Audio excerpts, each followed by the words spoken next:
Abs is a body part for me I've probably always neglected. They are like the token bit that gets trained at the end of a training session, and I've never really focused on them. So I thought, right, if I double down on this and I train my abs every single day for 30 days, does it make a visual difference? And I was super surprised by the results, because even though I know the science says you can't spot reduce body fat, I have seen a 3 centimeter reduction in my waist, and I've also noticed a big visual difference as well. From training abs every single day, even as a trainer, there are some cues that I have picked up, there are some exercises that I have picked up that have really enabled me to improve the way that I train abs. So if you are looking to do this as a 30-day challenge or incorporate some more effective ab work into your current training split, I'm going to go through everything that you need in this video. If you've not met me before, my name is Laura and I am a personal trainer and nutritionist, and for the last 16 years I've been helping women find the love for fitness and completely transform their bodies by doing that. Before I go into the best exercises for your abs, there is something really important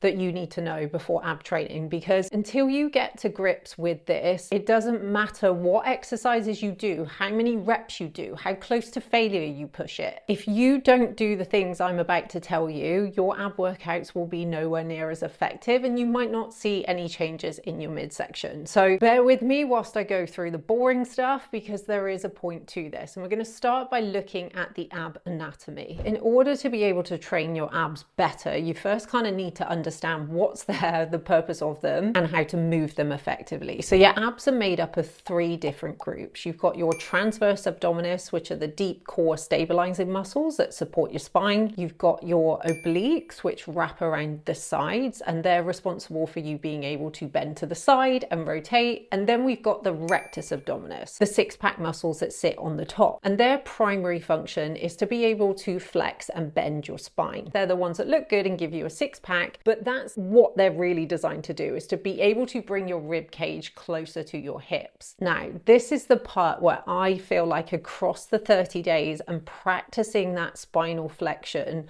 I've really noticed a massive improvement in my ability to do this. And when I'm looking at clients' training videos, there are really 2 cues that I need them to understand in order for them to be able to have effective training. Because very often when people go to train abs, they hop down on a mat, they start moving around, but actually before they even start that movement, because of how their posture is, their ribs and their hips are in the wrong place, which means that actually they're not getting full engagement of those 6-pack muscles. These 2 exercises both look like an ab exercise, right? But actually only one of these is truly training my abs effectively. And it's because I'm implementing these 2 cues. The first one is cueing the ribs down. Now, a lot of the women that I work with, when they come to me for coaching, they have a slight anterior pelvic tilt and a slight rib flare. And what I mean by rib flare is the rib cage sort of sticking out ever so slightly at the bottom. So I have one. When I turn to the side, you can see it. What we really want to think about in order to get those upper abs engaged is learning to cue the ribs down. Now, very often, and I am someone that taught group exercise for a long time, when you say cue the ribs down, what a lot of people actually do is just dump the chest forwards. So from the side, it kind of just looks like everything crunches down. That's actually not cueing the ribs down, that's just moving your shoulders forwards and kind of curving the top of your spine. So the cue I find really helpful in doing this is to take a deep breath in, allow your rib cage to expand as much as possible. Then as you exhale, I like to think of it like I am zipping up a suitcase. So what I'm actually doing, not allowing this to move, not allowing my hips to move, and you can also put your hands on your hips to stop you doing this. What you want to think about is as you exhale, lining that rib cage up over your stomach. Right? So it does actually take a bit of practice to get used to it, but you almost want to imagine everything's coming in, down and round. Like if we look at this diagram here, you can see a slight rib flare versus seeing the ribs correctly stacked over the pelvis. Now, whether you're stood up doing an ab exercise, you're on your knees, you're on your front, you're on your back, it doesn't matter. But it does matter that actually before you even start, those ribs aren't flaring up. And you want to be thinking about keeping that and maintaining that and checking in with that as you go through your set. Now, very often when ribs are flared, it's because somebody has an anterior pelvic tilt, which is where the pelvis is tilted slightly, like in this diagram here. You might have been to a class where they teach abs and they teach you to push your lower back into the mat. What they're actually trying to do there, and what they should be saying to you, is actually make your pelvis neutral. So for some people, cueing that lower mat down into the back actually makes the situation worse. What you're trying to do is to keep the bottom of the ribs and the pelvis in a nice straight line. I've got a slight tilt on my pelvis. Before I even think about training abs, I'm going to cue those ribs down, and I'm actually going to tuck my pelvis under slightly. And I'm thinking about doing that. And this is a cue for the ladies. This is a weird one. My clients were used to doing weird cues. I like to imagine I'm pulling my vagina up towards my mouth. We're going to keep that in. We're going to go with it. Whether you are lying on a mat, whether you're doing a plank, whether you're on your front, you're on your back, your legs are in the air, not in the air, that's the cue that you have to think about. So people very often talk about upper ab exercises and lower ab exercises. And really that rectus abdominis is one group of muscles. But what people are talking about is primarily biasing or using more of the upper portion of the muscle group versus using more of the lower portion. Now, if your ribs aren't cued, there's a very strong possibility that you're not going to be using your upper abs correctly. And if your hips aren't cued, there's a very, very strong possibility that you're just going to be training your hip flexors instead of your abs. Now, one of the easiest ways to see if you're doing this is to film a set from the side. And the beauty of training abs is that you can do this from home. So nobody has to see you do it. And I think this is one of the reasons my abs progressed so much during this time, because I was uploading a video to Instagram every day. So even though I thought my hips were in the right place, when I watched the video back and went to upload it, I was like, actually, there should be more tuck under of your pelvis than there is here. And I had to think about it more because of my own natural pelvic tilt. One cue that I found really, really helpful that I thought I would share is whenever it came to training the lower portion of my abs, so anything where you're moving your legs, essentially, the bottom half is curling that spine under, is to simply pop a yoga block under your sacrum, under your hip bones, essentially, not your lower back, your sacrum. If you focus on driving into that yoga block and then focus on moving your legs, you will not be able to use your hip flexors as much in the movement, and you'll probably find you have to bend your legs, and it is incredibly humbling. So now we've got that sort of ironed out. Before I go into the best exercises to use, I think it's really important to say that all ab exercises can be progressed. The mistake that can often be made when training abs is jumping straight to the hardest variation. Just because you can do it, it doesn't mean you're doing it effectively using your abs. If you need to regress the exercise, so bend your legs, not come up as far, use less weight, don't use any weight, doesn't matter. Go with the version that enables you to maintain that correct alignment throughout. Your abs will start getting stronger much quicker.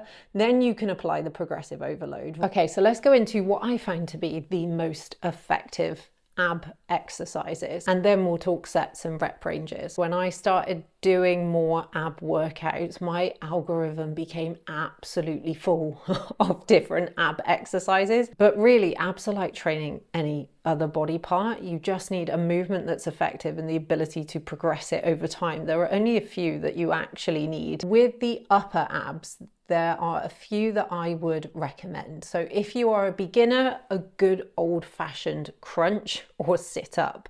But what you want to make sure when you're doing those is that you're not coming too far off the ground. So many people focus on pulling all of the way up and doing that through using their hip flexors. Think about cueing those ribs down and only taking the shoulders as far off. And it's not even about lifting the shoulders, actually. You just want to think about flexing the spine as much as you can and controlling it in both directions. Once you get to a point where like 15 reps of that feels easy peasy, you could progress it on by adding a pause, or you could go to a more advanced version. For example, a cable crunch, really great way to apply some load to flexing the spine. But again, with the cable crunch, right, you want to think about ribs and hips stacked. So many people, when I see them doing the cable crunch, they start sending their ass backwards. Your hips want to stay still throughout that movement. And literally in those 30-day abs, those were the only 2 upper ab movements that I would do. Then we've got lower ab movements. Here you cannot be a good old-fashioned reverse crunch. Thinking about what I said about that movement coming from the lower abs, not the hip flexors. A starting point with this would be to do it with bent legs, but what you really want to be thinking about is not just controlling it when your legs come up. You actually want to make these slower, because with ab exercises, slow and controlled is far, far better than boshing out lots of little repetitions. So any kind of reverse crunch is great for the lower abs. If you wanted to progress those on,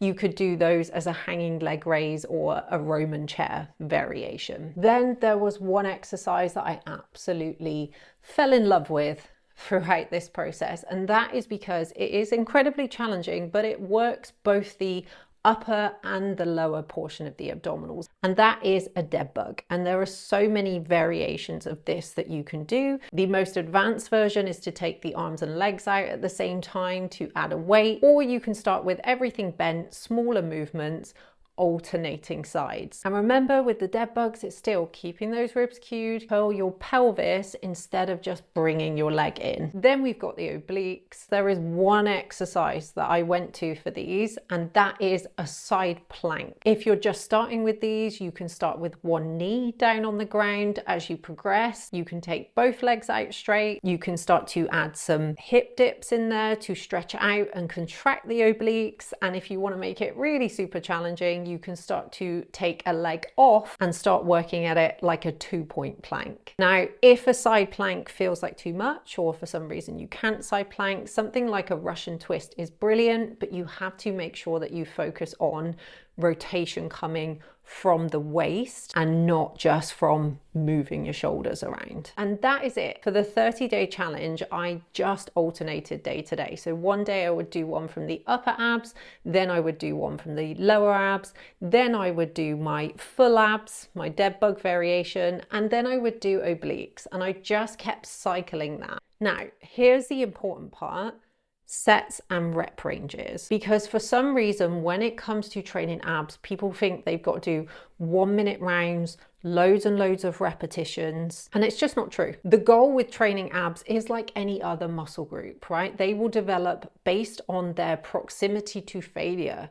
So how many reps you've got left in the tank when you stop. You want to pick the variation where you can maintain that form, but it is also challenging. For me, with my 30-day ab challenge, I did 3 sets of the particular exercise that I was doing that day, and I chose a progression of the exercise where I would fail around about 8 to 10 reps. That last rep was always a struggle every day. If you can hop up off that mat and feel like you could still do 20 more, you're either not doing them effectively, or you actually need to progress that exercise on, add some weight, straighten the legs, whatever it is. Even though I saw a 3-centimeter reduction in my waist, would I do that challenge again? No. And the reason for that is because I really noticed throughout the course of the 30 days how much the quality of my training suffered. My reps did not feel as good. I was having to regress exercises. Even in my other training sessions, I noticed I was having to dip the weights. I was just knackered from not having a full rest day. If you want something fun to do, you want something to keep you accountable, you really want to get to grips with how your midsection works, I would recommend giving the challenge a go. You've got nothing to lose, right? Other than time. But as a longer term strategy, you can't be boshing out training a muscle group every day and it be effective. So I would actually recommend just incorporating 2 sets of abs into your usual upper body sessions. Or if you're training full body, say 3 times per week, you could do 1 or 2 ab exercises on each of those sessions. I also want to make it super clear, because I don't want to mislead anyone here. I'm not saying train your abs every day, your waist will reduce. And I actually have some theories about why I saw the improvements I did. And I don't think it was just as simple as I started training my abs every day. What could have potentially happened here, number one, is even though I wasn't reducing my food, I also wasn't tracking my calorie intake. And by training my abs every single day, I was probably more active. I was starting every day with some movement when, like I said, on my rest days, I might be having a lie-in that morning. That potentially could have increased my energy expenditure and could have kicked me into a slight calorie deficit. The second theory I have is that I became so much better at cueing my ribs down. You'll notice when you start to do this, you'll feel your waist move in. Now, when I was measuring my abs, I was tensing them. Could that have had an impact? Potentially. And I think the third thing to note here about my transformation is that I didn't have high levels of body fat to begin with. If you're looking to improve the appearance of your abs, particularly as a woman, our body fat does need to be quite low in order to see them. So your fastest route there might actually be a nutrition one. I would still encourage you to train them, but nutrition will be the fastest route there. Hopefully that has given you some tips to help improve your ab training. If it was useful and you want more nutrition and fitness content, then make sure you hit that subscribe button, because I bring out videos like this every single week, and I will catch you all in the next video.